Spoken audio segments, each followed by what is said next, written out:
crazy. I mean, I see people like punching walls, and it's just weird. Like it's just stuff that like never occurs to me. But it's all this crazy like crazy like drinking and breaking stuff and punching walls and driving fast cars, and it's weird. It's like a weird whole different world that I've never seen. But it's cool. I like it a lot. And tattoos and big biceps, and I'm with it. I'm with it. It's cool. What are the punching walls about? Is that like out of I have no. anger? I couldn't tell you. I don't know. Oh, I don't know where people get the urge to break stuff or punch walls. But there's a wall in our apartment building that's pretty damaged because people have punched it quite a bit, and it's just it's beyond me, dude. Like I don't. That's certainly. I don't think that's cool. But so someone thinks it's manly to punch a wall, and or is that is that like the stress relief corner of the yeah, dude. apartment complex? Like Yeah, like the insulation's falling out of the wall. It's so funny. maybe somebody should just like go grab a punching bag and Exactly. hang it from the seat from the foundation, and people be like, "Oh, that makes more sense, right?" Yeah, yeah, That, exactly. Yeah. Yeah. No, mm. it's wild stuff, dude.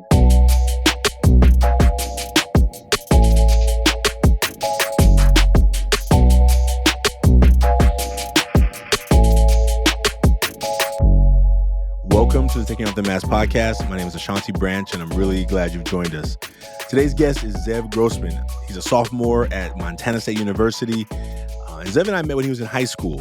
I went to the school in Marin County to do a talk after the district had shown the documentary, The Mask You Live In.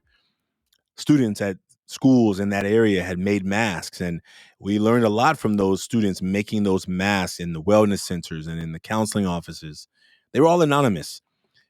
But one of the things that happened that night when we did the activity with the parents, and there were parents there were students there, we took them through the mask movement as well. After we showed the video of masks from around the world, after we showed some selected masks from students in that community, one parent raised their hand, and I don't remember the question, but I know the question was off topic. And more of the question was more of a challenge of some word I had used. Maybe I used the word people choose to wear masks, and he didn't like that statement. Now, sadly, some of the masks that we showed the parents of students in their district and their community were students who were saying, I've been thinking about suicide.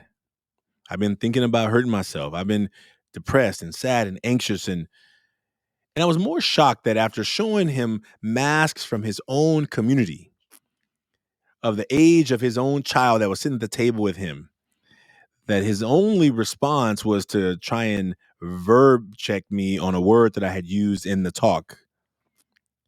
And I remember having to like catch myself, take a breath, and I said,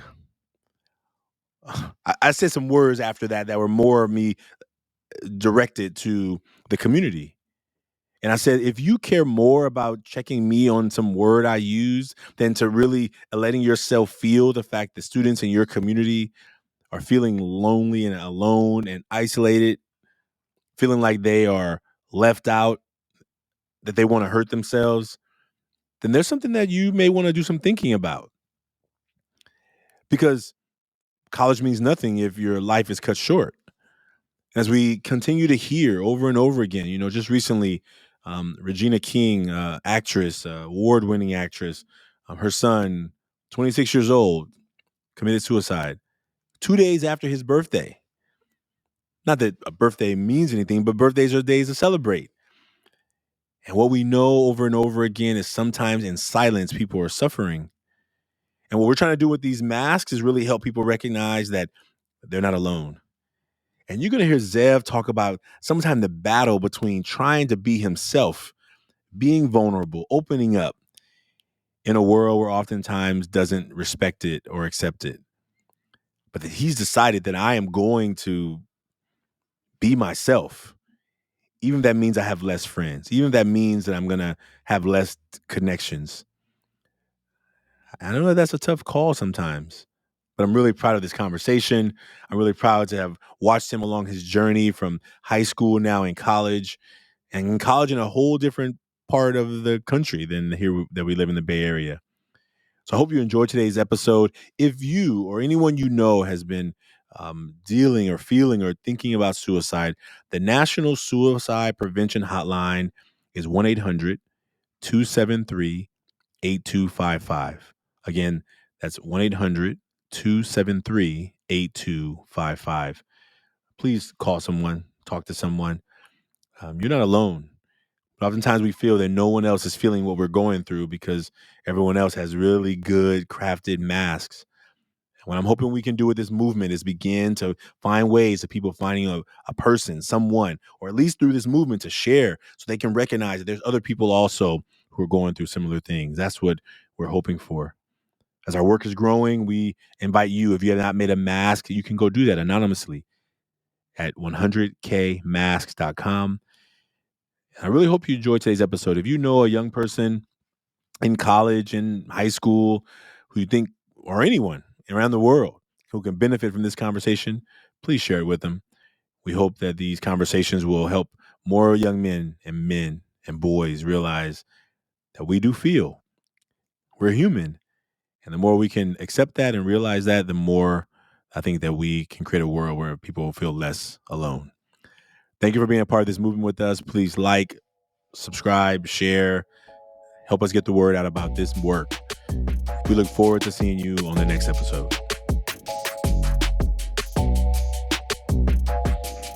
Welcome to the Taking Off the Mask podcast. My name is Ashanti Branch, and I'm really glad you've joined us. Today's guest is Zev Grossman. Zev and I met when he was in high school, right here in the Bay Area. I got invited to a parent night where they were showing the documentary, The Mask You Live In. And he was there with his mom, and we got to meet. And after that, we have been connected ever since then. And it's been such a really great connection. And I'm really excited that he's here. He's going to tell you a little bit about what he's doing now, what he's up to. Zev, welcome to the show. Thank you, Ashanti. Yeah, we met when I was in high school. I think I first saw you at a screening of the movie, and then I attended one of your workshops locally.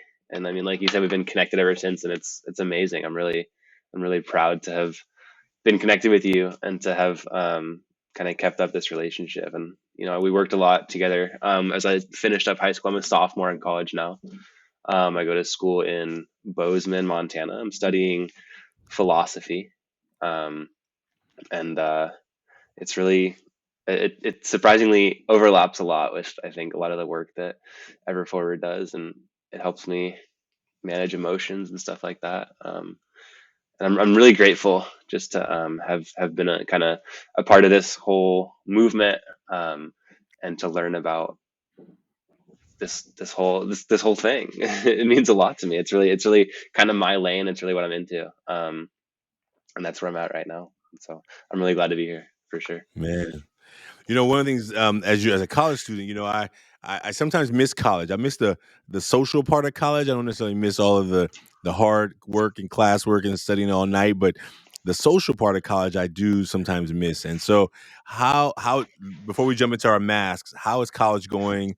How is you if you're a sophomore, that means your freshman year was a little bit interesting, right? So Yeah, how's college going for you this sophomore year? yeah, dude. My freshman year was actually pretty normal. It was pretty good. I lived in the dorms. Got a pretty decent social experience, I think, compared to a lot of people I know how to do it online. Um, it was good, I think. It's definitely tough. I mean, the social stuff's really fun.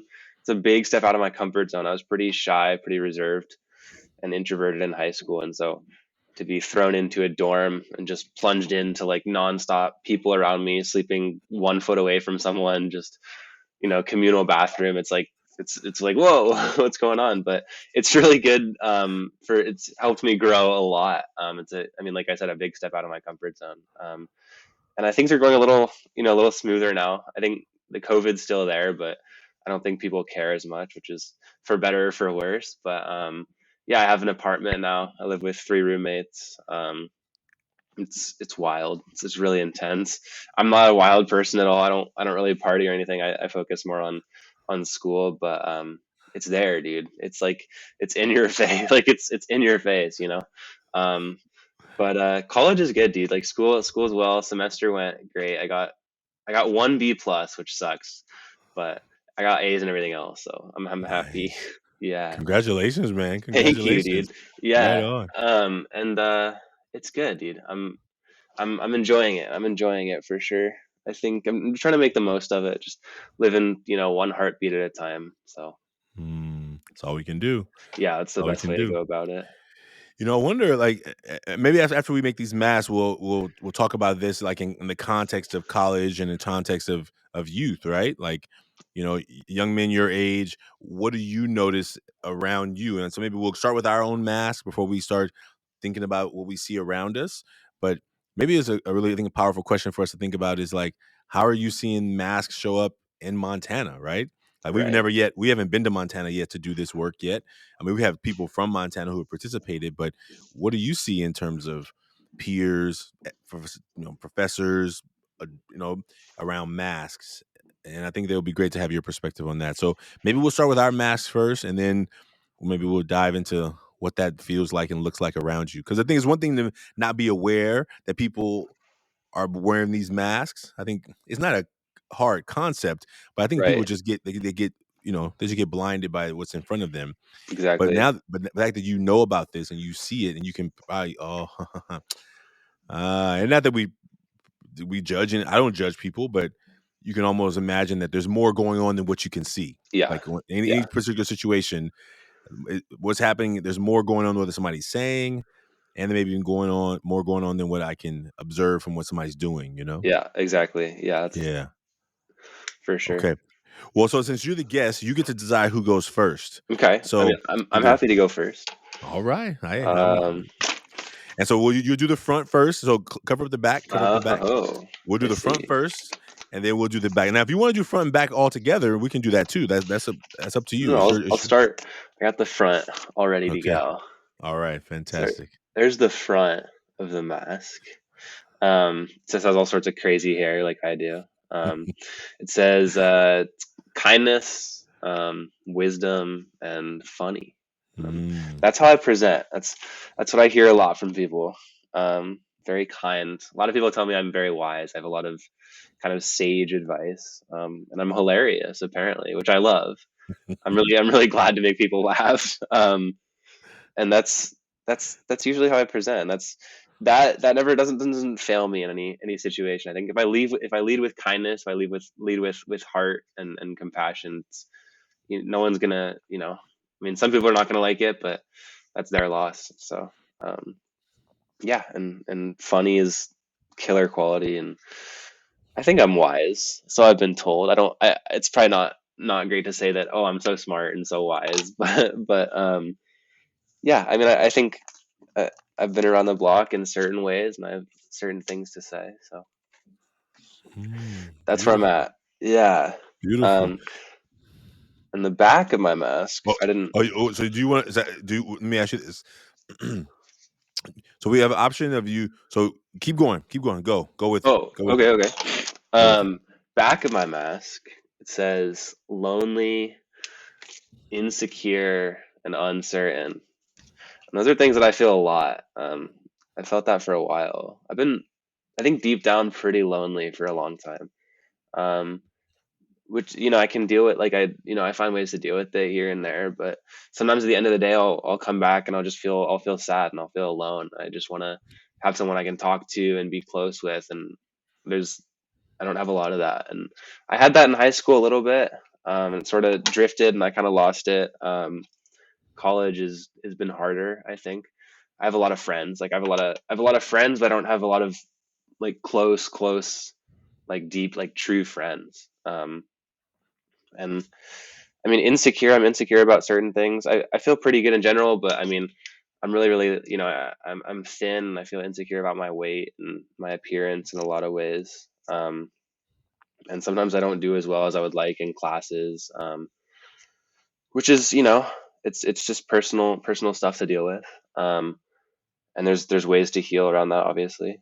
And the last one I wrote down was uncertain, because I am very uncertain. I have been for a long time. I don't know what I'm going to do when I graduate college, what I'm going to do with a degree in philosophy, and when I hear all my peers and stuff talking about the jobs they're going to get and all their internships and how much money they're going to make and stuff, it it plunges me into a kind of a pool of fog, because I don't know what's up. Like I'm going to be just kind of treading water and trying to stay afloat. So I'm very uncertain. I don't know if uncertain's a bad feature necessarily, but it's definitely something I try to hide. And I definitely throw up kind of an aura of like, I got this, I'm confident, I know what's going down.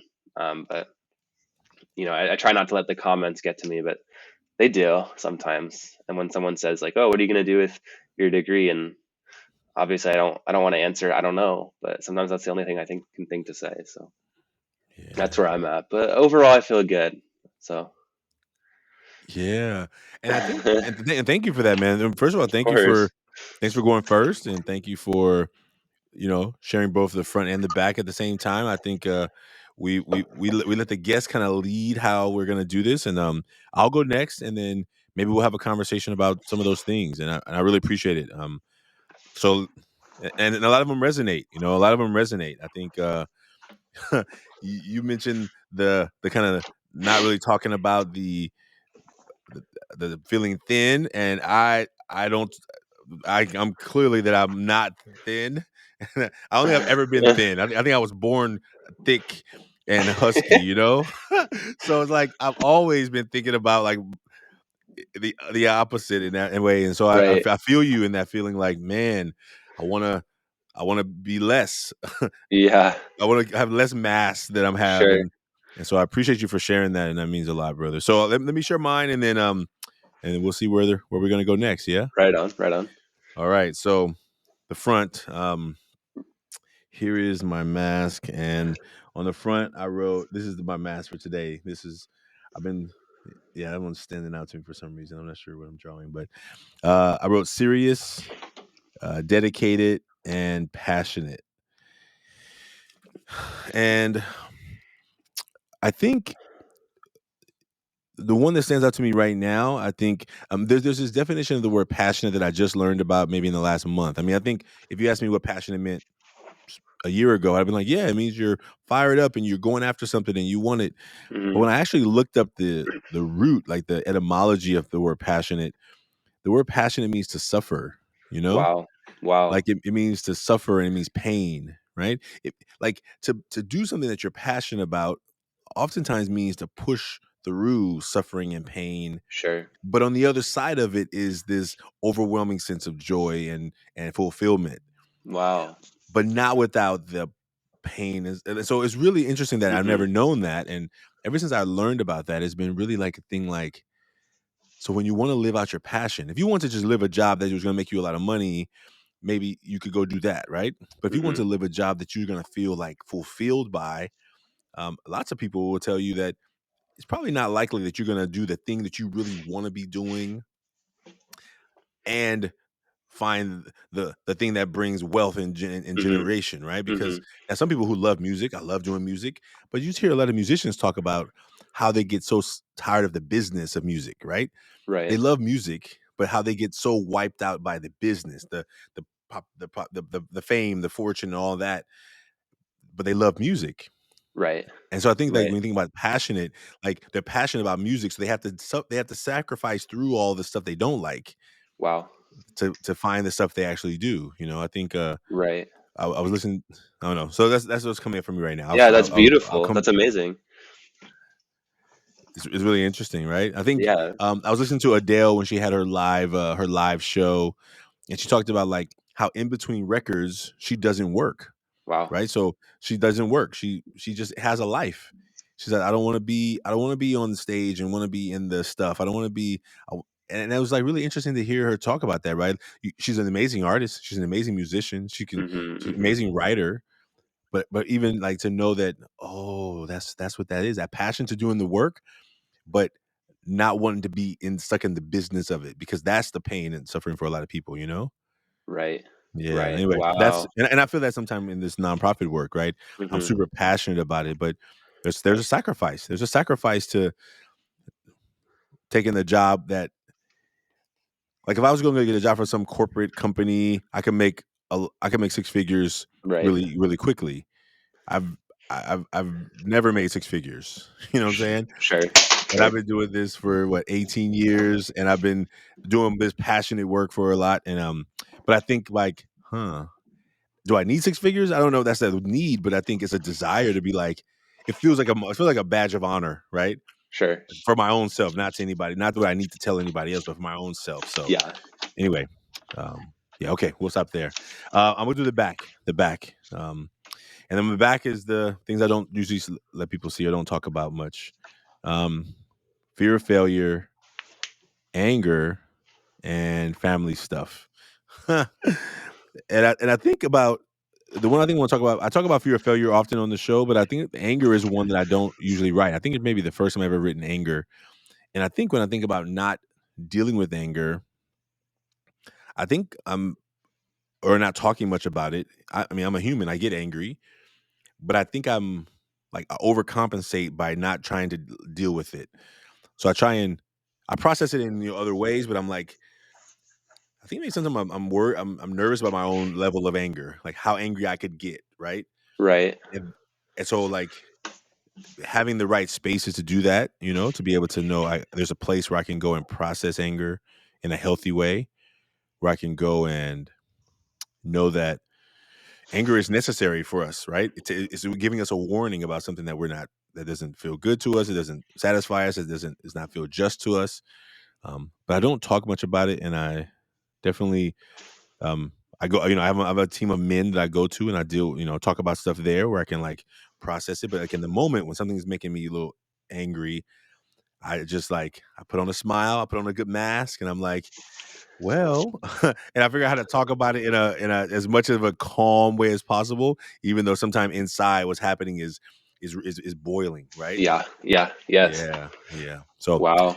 yeah, and then I say family stuff is one that you know is still kind of like all these layers of family stuff that I think about. Sometimes I talk about my brother, talk about my mom, I talk about missing my nephews that I want to see a lot, but I don't get to see them because they live in L.A. Uh Um, huh. but just all of that stuff. So those are the things that have that stand out to me today on this Wow. mask. Well, Yeah. thank you. Yeah, man. I would thank you. You went first. You went I first. did. So yeah. Um I think about the uncertainty part. I want to maybe circle back to that. Is there anything in particular that where you feel that we should go next? I think I'm really curious about the uncertainty because I think in my fear of failure Yeah. is rooted in a sense of uncertainty about Right. the future, you know? Yeah. Yeah. No, it's good, dude. I think a lot like I think uncertainty is common for sure, and I think especially now it's just like everything feels so chaotic. It's like how can I possibly like know it? Like I don't even know if I'm gonna be in school next semester, right? Like for all we know, there could be a huge COVID breakout and things could just go downhill, right? But yeah, I mean, it's a lot of uncertainty, and that's kind of something that I'm learning to live with. And in a lot of ways, I have certainty because I know that I have parents who can support me. And worst case scenario, I have a bed in the basement that I can sleep in, and hot food and whatever. But it's definitely a big feeling, and it's very prevalent, I think. And yeah, I'm still a sophomore in college. Like I just finished my third semester, so I have 5 more semesters to go. But it definitely creeps up. It sneaks up on me. And it's not. I don't. It's. And I mean, I talk to my dad about this all the time, and he says he's still kind of uncertain about stuff, and he's still. I mean, he still works, and he doesn't know what he wants to do still, and he puts effort into playing music and mountain biking and whatever, and trying to do fulfilling things. But I think to some degree, uncertainty, a little bit of uncertainty can be healthy, and it kind of keeps that drive and that motivation. I gotta figure it out, and I gotta do something because I can't just sit here and wallow around and crawl on the floor. So yeah, in a way, it can be helpful, and a certain degree of it can be good. But yeah, it's big, dude. Like there's a lot of uncertainty, and I feel it around me too. And I think a lot of people are uncertain about a lot of things. And like sometimes I'll meet someone who's just very like they got it figured out, and like they know what they're gonna like. They want to like start an ice cream shop, and they're studying business administration, and they're gonna graduate and move to wherever and buy an ice cream shop and just do it. And they got it figured out. And sometimes I wish I had that, but I don't. Mm. And so I'm it's yeah, it's definitely there. Um, it's something I'm working on, but I feel it a lot, and it hits me hard in a lot of ways. And sometimes it just sucks. Like that's the only way I can put it. It just sucks. Like I just want to know. Like I just wish I knew, but I don't. Mm. I don't know what I don't know. So Yeah. And I think, I mean, you're a sophomore in college. I think this is a great time not to know. I don't think you, I wonder if let me ask you this. The uncertainty, does it cause you stress yeah, it is. or, I mean, it's definitely. I try not to stress about it too much because yeah. I have I have my schoolwork and my assignment that's due on Friday or whatever. That's worthy of stress. And I think thinking about what I'm going to do in 2.5 years after I graduate, I it's like it's not. I don't need to give that much of myself to it because it's just a waste of time.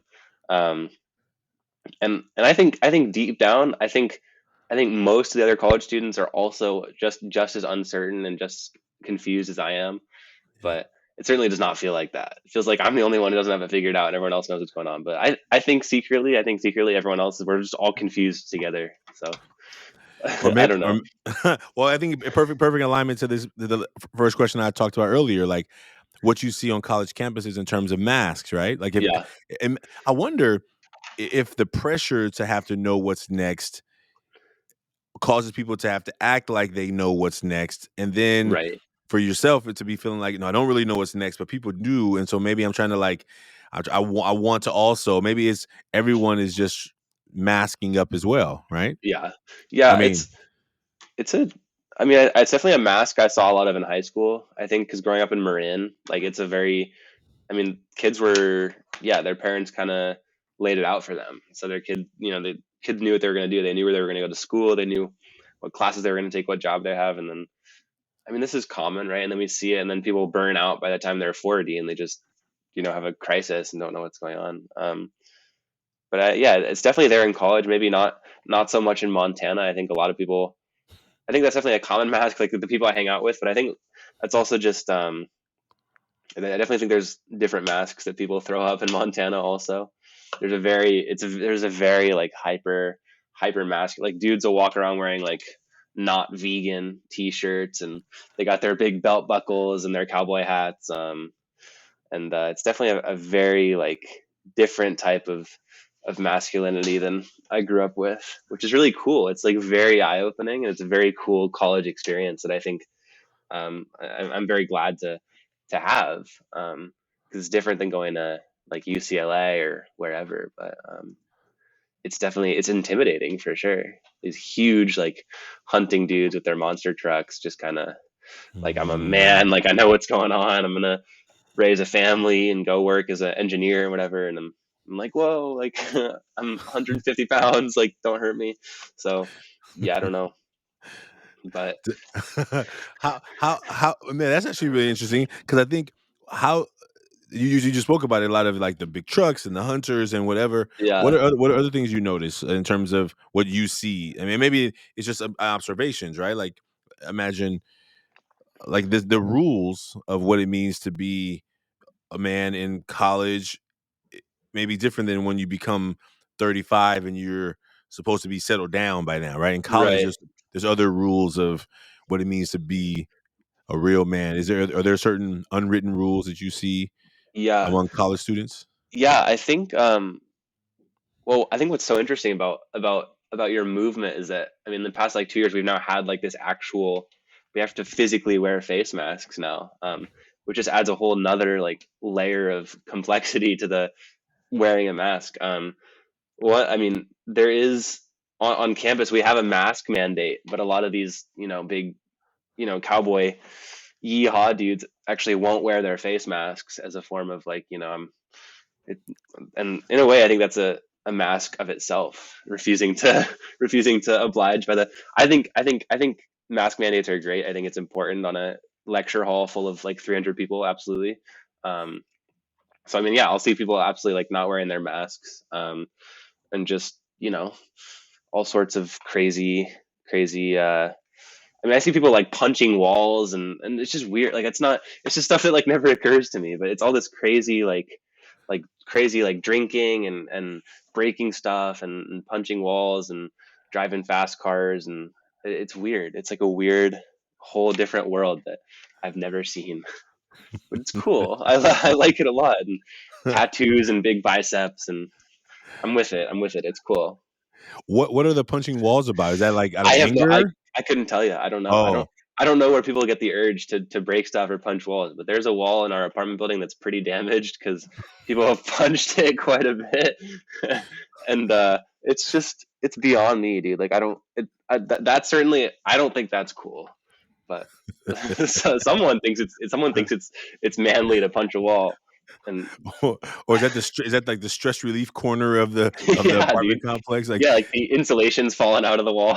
It's so funny. maybe somebody should just like go grab a punching bag and Exactly. hang it from the seat from the foundation, and people be like, "Oh, that makes more sense, right?" Yeah, yeah, That exactly. Yeah. Yeah. No, mm, it's wild stuff, dude. But yeah, I definitely think, at least in terms of people I surround myself with, the biggest mask is definitely like um I'm qualified. I have I have job prospects. I know what my plans are when I graduate. And I'm gonna do this and this, and then I don't I definitely think that's the biggest mask, and especially when I was a freshman, like in the dorm, that's what I think most people were doing, and I also think it's different with men and women for sure. yeah. But I think, I mean, I definitely think the guys are a lot more are still struggling to figure out who they are a lot more so than the women that I know. But that just could be me personally. How have you found it like easy to like find people? I think you say you have a lot of friends, but it's like more difficult to have like deep friendships. Is that do you think that's because of do you think there's something around like being able to just go past the surface stuff? Do you think there's something in there about who are the people who are willing to like take a leap and go a little deeper about who they really are as opposed to kind of the surface? Do you think that has something to do with why you haven't maybe made some of those connections deeper? Yeah, yeah, I think so. I mean, I think that's a barrier everywhere within every connection. It's definitely it's definitely stronger in college than it was in high school. I think, yeah, it's absolutely harder to find people who want to be, who just who are able to be real and be vulnerable. And like I get that. That's really really hard. And I mean, especially if you're from Montana, like that's some of my roommates, like they would that's like the last thing they would do like ever. Which I get, and like no, you do you, like whatever. But yeah, absolutely, it's hard to find people. And I think, I'm definitely finding I'm able to find some people like that, like in my program. And I connect really well with students who are a couple years older. I have a lot of friends who are 21, 22, whatever, and they kind of just have few more years under their belt. But yeah, I think that's definitely like it can be like intimidating because I try to present very just open, and I'm very kind of openly vulnerable, and Mm, it can be weird for someone to hear like if I say like, hey, that hurt my feelings, someone's like, oh, what, like what are you mm, talking about? mm, And so yeah, it can be a turn off for sure. But I don't, the biggest thing I have to remind myself is to not push people away, because mm. I gotta take what I can get, because I can either just like, no, I really want just like true like deep friends, and then end up with no one, or I can have a few, superficial friendships, and then have close friend from home and stuff like that. So, Yeah. but yeah, it's definitely a challenge. I think that's super powerful. I think thank you for saying that. I think you talked about that being able to be really open and honest with people, and sometimes people can't handle it. You know, Hmm. they can't handle. They can't, and so they're like, "Whoa!" I remember the first time I heard an adult say that hurts my feelings. I was in line at a club, and the bouncer said to one of the customers, "Hey, man, that hurt my feelings." Wow. And I was like, I was almost no, I wasn't in line. I was working there. That's what different. I was working at this club. I was a host. I was on the inside, and one of the doormen said to one of the guests, "Hey, that hurt my feelings." And I was like, "Did he just say that hurt my feelings?" And I think this was before I was doing any of this work like externally, but Right. but it felt really like that's pretty courageous to. Yeah. It's pretty courageous. I don't even think I could. I think anytime somebody hurt my feelings, I just turn it into anger and be like, "Who you talking to?" or something like that, right? Like, even if it did hurt my feelings, I don't think I would let myself even express it. And it really is something I'll never forget. I'll never forget the moment of like having a double take, like, and this is the bouncer, right? This is the bouncer at a club Right. and Like, at the front door, right? yeah. Like, and that was really it was actually beautiful. In the moment, it was shocking, and so I think like sometimes I think maybe the person you said that to, I think it will stick with them probably for a long time. They may be shocked by it. They may be even confused by it because they never heard it. But I think Right. imagine if more people were more honest about what they felt instead of like turning it into rage. Like you hurt Hmm. my feelings, but I can't show that my feelings are hurt, but I can show anger. So now I go and want to fight you, but actually deep down I'm just feeling hurt. Right. And what if more people could be more honest about how they felt, you know? Yeah. Yeah. I think it's really, yeah, it's absolutely really powerful. I did freshman year. I hurt one of my friend's feelings. And he gave me the silent treatment for like a month and a half. He just would not talk to me at all, and it was horrible. Like silent treatments, if you want to make someone really mad, just like make him feel completely isolated. It's horrible. And I'm really glad that he and I were able to kind of like reconcile, and now we're roommates, and like we're friends again or whatever. But yeah, it's definitely like people, have different approaches to anger and to having their feelings hurt. And I'm definitely, I'm definitely used to more of the way I grew up. It was definitely more like, hey, that hurt my feelings. Like, let's talk about it and work it out or whatever. But, I mean, now it's a bunch of, you know, adolescents living on their own. And so it's a lot easier just to, I think, use different approaches. Cause yeah, I think it's hard for men to sit down and their other things. But I mean, at the same time, I've also had, I've also talked to, sometimes I'll say something that hurts like a girl's feelings, and she'll say like, "Hey, that hurt my feelings. Like that didn't make me feel very good." And it's just different, kind of different. People go about it different ways, I think, but it's very Yeah. eye opening. And I have to remember like I can't, it's I can't like change the fact that like I'm vulnerable and the fact that I'm open. Like as much as I want to like act all tough and stuff, I just and throw up Mm. like more masks. I can't. And so even if it's even if me being like more sensitive and more like just like soft is preventing me from maybe making some connections, whether they be deep connections or just kind of surface connections, it's more important to me just to kind of be who I am than it is to change who I am for other people, I think. So Mm. yeah, I kind of just go with the flow. And I think that's really interesting too. I think when I think about like when now I talk to people about feelings or whatever, I think sometimes you see people have different reactions to them. I think especially for men who don't talk about feelings a lot, they're like, um, I remember some guy at Costco who was trying to sell me some vibration machine. He was like, he was like, he said, I told him he was trying to do small talk, right? And he said, Right. "So what do you do?" I said, "I run a mentoring program for young men." He said, "Oh, like," he said something. I said, "No, like social emotional support." And he was like, "Oh, don't tell me you're going to talk about some toxic masculinity stuff." And I'm like, well, actually, I didn't use that term, and I don't use that term, but I realized that he had already had this judgment about like what that meant, right? And I think what I felt, Wow. I felt the moment of like how deep do I want to go in this conversation with some salesman at Costco, and I was Wow. like, I don't. I'm trying to let me just. Sometimes I just have to like add a little flavor to the water just to say, well, I think that ultimately, if there's certain things that men do that are not healthy, but I don't think I would use the word toxic. Right. But I would say if you don't like that word, maybe you just define it something else. But you do know that there are a lot of men in jail. You know that. And he was like, he's from Hollywood. He's been in movies. He was like, Sure. and I think he's seen it. He's seen it in his profession, right? But I think how willing are we to have these hard conversations sometimes? Right. It's so important for us to like, oh, where am I pushing back against these kind of topics, and where am I? And so the fact that you're willing to have them, and I think that some people are maybe not ready, and some people are. It may not be just their time. I think I mean, maybe at some point, people are going to get to a place where they realize that everyone doesn't see the world the way they do, Right. and that's okay. Right. We shouldn't necessarily, but we can also be in a way of saying, "Man, I'm so glad that you have that you're willing to connect in that way."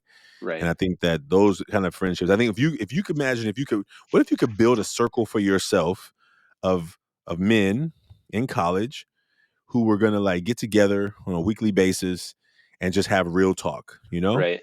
like real talk, like the good, the bad, the ugly, right? And knowing that it was safe, it was confidential. I think that would be so powerful. I think it may even serve you in a really good way to Yeah. find 4 or 5, and whether you meet once a week or every 2 weeks, right? But it's like a regular, ongoing space of men who can handle having real, intimate connection. That's about building brotherhood. Wow. That's beautiful.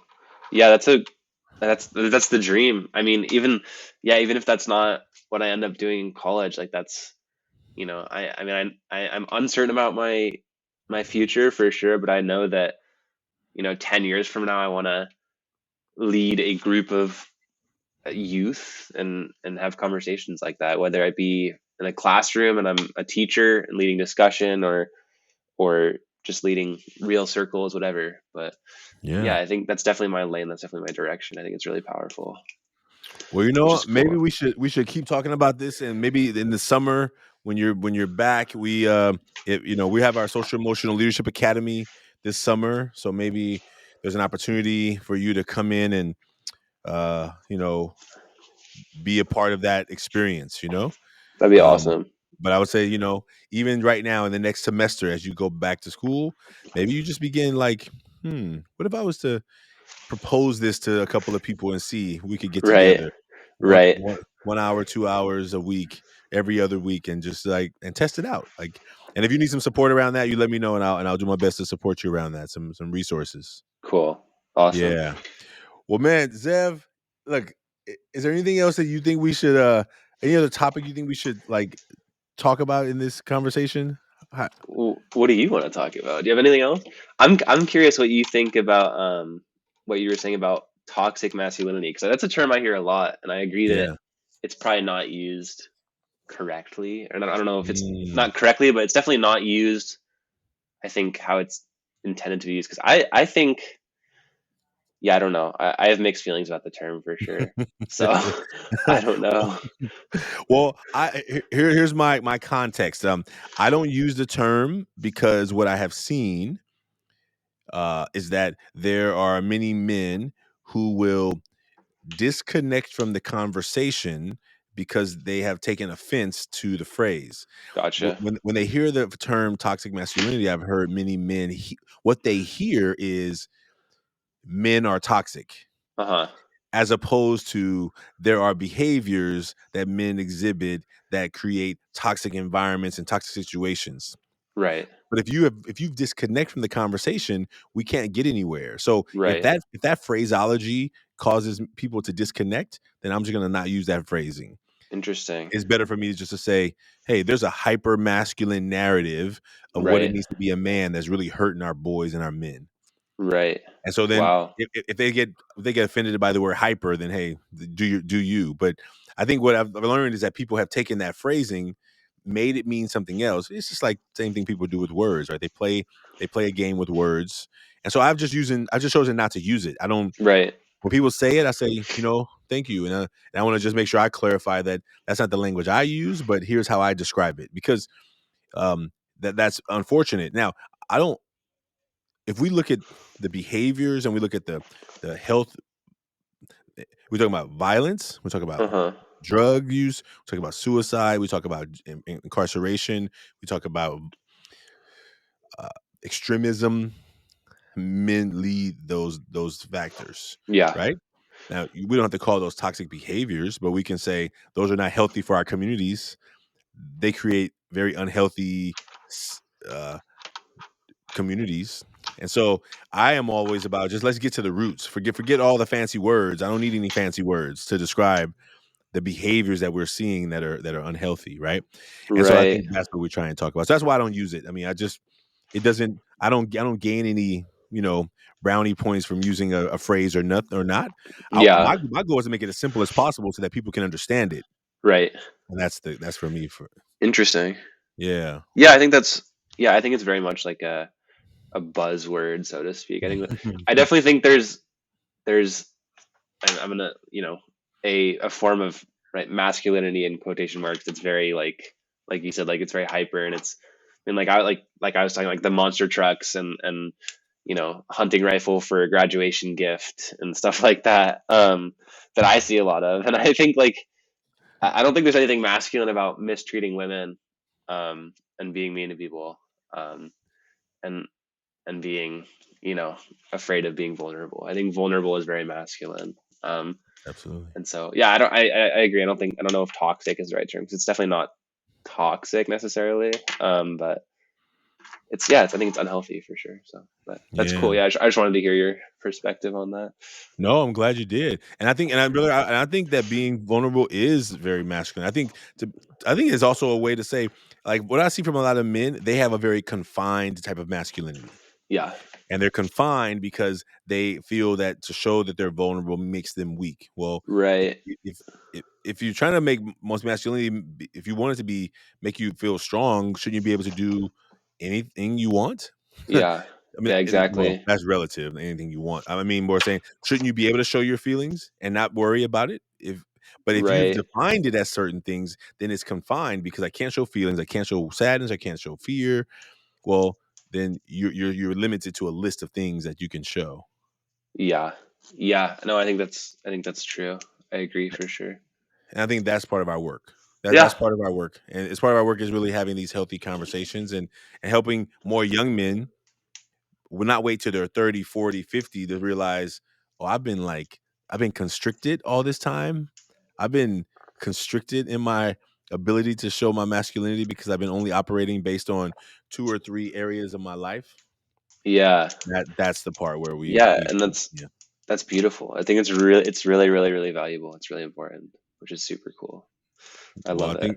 I I thank love you it. for and then you get to be a part of it. You get to be a young man who is saying, you know what, I'm gonna be a person who is willing to be vulnerable, even though sometimes it's hard, and having a dance between like, okay, how do I make a lot of friends and realizing that there's certain masks I wear here, and then I get to have another group where I can go and take some of these layers of the mask off and know Right.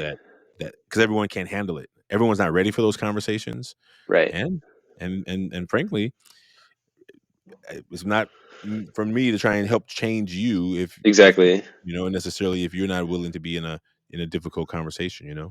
Yeah, exactly. Yeah. Exactly. Wow. Yeah. Good stuff, dude.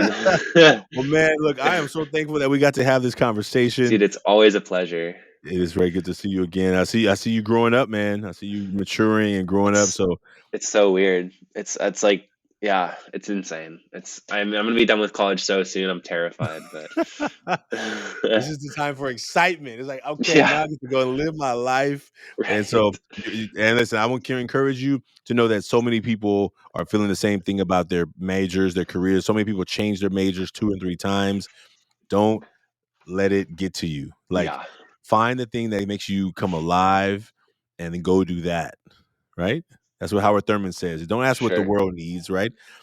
Ask what makes you come alive and go do that. Because what the world needs is more people who have come alive. So Right. it's gonna call you. The thing that you're supposed to be doing is gonna call you, and you have to. And the courage to do it is gonna be the hardest part, Uh-huh. right? Because when teaching called me, I was like, heck no. Teachers don't make no money. I want. Are you crazy? There you Like, go. you know what I'm saying? I'm gonna be an engineer. I'm gonna be, and I was looking for the dopamine hits of what it felt like when you tell people you're an engineer, right? And even when I was like not wanting to do it anymore. So Right. I encourage you just keep looking, keep your eyes open, and it's gonna find you, brother. Okay. I All will right. do. I'll keep it in mind. Well, Zev, it's been a pleasure to have you, folks. If you have not yet out there made a mask, you can make a mask at 100kmasks.com anonymously. Zev was willing to share his mask with us as well as me here, but you can do it anonymously. And we invite you to do that. Join the other thousands of people who have made their masks already. And you get one step closer to this million mask movement. So, Zev, thanks for being on the show today. My pleasure, Ashanti. Thank you for having me. Right on, brother. Well, enjoy the rest of your holiday break. I hope you rest, sleep, and you rejuvenate and have a whole lot of family time. For sure, man. Yeah, all enjoy. Right. I'll see you soon. See you soon. Take care, everybody.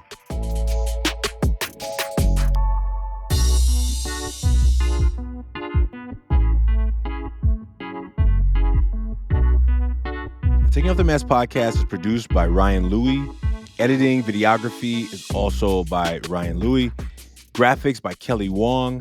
And a special thanks to the team at Ever Forward, Vanessa Cortez and Kevin Romero. And I'd like to thank everyone who's been a part of the creation of this podcast. As we hit this 1-year anniversary, we hope that everyone who's been a part knows that they're a part of the Taking Off the Mask experience. And we look forward to you being a part of it as well. If you liked what you heard today, please like, subscribe, and share. And we look forward to us continuing to offer conversations that matter. Take care. See you soon.